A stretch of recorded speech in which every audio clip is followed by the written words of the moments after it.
أول شيء رح وجه شكر خاص لوزارة الثقافة لأنه سمحت لنا لنشوف من أهم وأجمل الأماكن الأثرية الموجودة بسوريا بهالمكان بقلعة دمشق. هلا نحن بدنا نخبركم انه قلعة دمشق من عام 1980 هي اول مرة بتفتح ابوابها للزوار.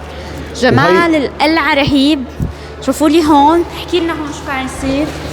هون كان في محراب للصلاة، نحن موجودين بقاعة كان يصلي هون تماما، موجودين بقاعة اسمها قاعة العرش. قاعة العرش.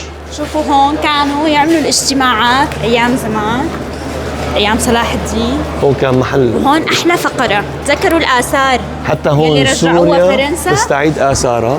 هون كل هدول الآثار معروضين. طبعا ما في أحلى من إنه نشوف ثقافتنا ونشوف قديش يعني عم نشوف شغلات رهيب موجودة كانت بسوريا من 3000 سنة قبل الميلاد يعني نحن ما رح نلحق نصور لكم كل شيء، بس يعني لازم تجوا تزوروا القلعة لأنه شوفي لي هون الآثار ما أجملها. شايفين هون؟ ما شوفي هون، شوفي الآثار هي كلها رجعتها سوريا.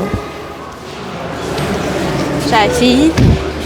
واحلى شيء انه لازم تجيبوا اولادكم لهون لانه يشوفوا ثقافتنا وتراثنا قديش هو مهم.